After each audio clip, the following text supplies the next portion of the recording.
हुए हैं, मुझे कोई छू नहीं सकता। हा हा हा हा। आकाश, मेरे भाई, क्यों इतना घमंड करते हो? तुम्हारा तो कोई अस्तित्व ही नहीं है। शांत अग्नि, शांत। अपनी वाणी को विराम दो। तुम तो एक छोटी सी चिंगारी हो, दुबक कर छिपी रहती हो। सत्य वचन, परंतु तुमने मेरा गुस्सा नहीं देखा। यदि किसी ने मुझे छेड़ा तो मैं सबको जलाकर खाक कर देता। मुझे क्रोधित मत करो आकाश, अन्यथा मेरी लपटें तुम्हारी तरफ उठकर तुम्हें व्यथा पहुंचा सकती है।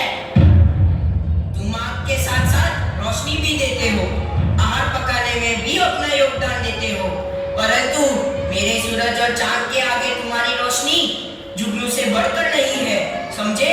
मैं चाहूं तो सारे विश्व को राख के ढेर में बदल सकता हूँ। देखना है तुम्हें?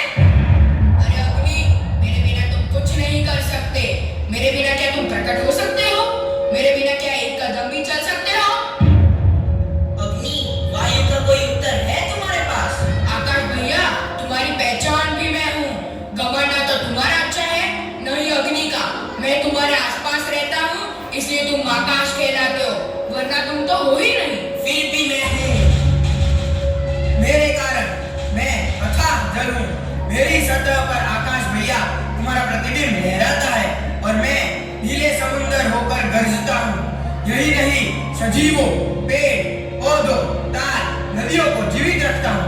मेरी एक बूंद संजीवनी है। यदि मैं नहीं होता तो सर्वनाश हो जाता, जानते हो? वायु की तरह जल, तू भी अहंकार की भाषा बोलता है। यह अहंकार नहीं है अग्नि, मेरी शक्ति है। तुम जब भी गुस्से में आपा खो बैठते हो तो तुम्हें शांत नहीं रख पाता हूँ, यह मत भूलो। वह तो अपनी दोस्ती के कारण जल भैया। ठीक है, मैं दोस्ती के कारण तुम्हें मैं अपने भीतर रखता हूँ। नहीं जल भैया, मैं तुम्हारी संरचना का ही एक हिस्सा हूँ। प्राणवायु नहीं होता तो तुम होते क्या? तो फिर तुम अग्नि का विस्तार करने में सहाय क्यों करते हो? मैं तुम्हारी यानी जल और अग्नि की दुश्मनी भली भांति जानता हूँ, फिर भी आप दोनों का स्वतंत्र अस्तित्व है ना? आप सभी का कोई स्वतंत्र अस्तित्व नहीं है। अगर मैं न होती तो आकाश को आदर कौन देता? मैं पेड़ पौधे नहीं उगाती तो वायु की मजाल थी उगाने की। और जल, मैंने तो तुम्हें 3/4 हिस्सों में बांध कर रखा है। यही नहीं, अपने भीतर भी पहना दी है, समझे? और अग्नि, तुम तो गर्व करो ही मत। तुम्हारी जगह तो मेरे दो छोटे पत्थरों की नोक पर है। जरा घर्षण हुआ नहीं कि चिंगारी बनकर निकल पड़ते हो। चिंगारी तो अग्नि तो मैं बनाता हूँ। समझाता मैं हूँ, इसकी लपटें मैं अपने में समेट लेता हूँ। यदि मैं ही न होती तो क्या यह संभव था? मैं अनंत हूँ, मैं ही महान हूँ। नहीं, मुझमें सबको राख करने की शक्ति है। मेरी इस शक्ति को छीनने की ताकत मुझमें है। यदि मैं चुपचाप बैठ गया तो सोचो क्या हाल होगा। आप सब अहंकार से ग्रस्त हो, अपनी अपनी शक्तियों पर घमंड है आप। क्या आपको यह गर्व करना उचित है? कौन हो आप? मैं आत्मा, अजर अमर आप। अजर आत्मा? हाँ। नैनम छिन्दति शास्त्राणि, नैनम दाहति पावक, न चैनम क्लेदयद्यो, न शोषयति मारुतः। अर्थात अग्नि जला नहीं सकता, जल गीला नहीं कर सकता, और वायु सूखा नहीं सकता। अब ज्ञान आया। परंतु तुम तो एक शरीर हो।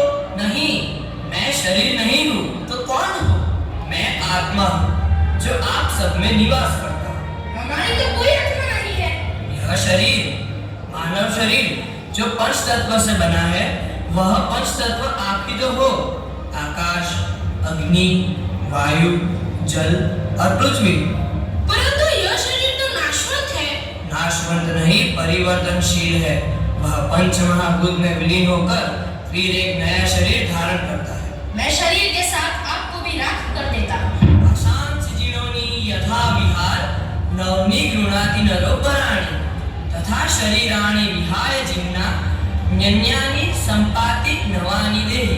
अर्थात मनुष्य जिस प्रकार पुराने वस्त्रों को त्याग कर नए वस्त्र धारण करता है, इस प्रकार मैं भी जीर्ण शरीर को त्याग कर नए शरीर को धारण करता हूँ। इसलिए आत्मा अमर है। आप भिन्न भिन्न नहीं हो, पंच तत्व जो मानव शरीर में समाहित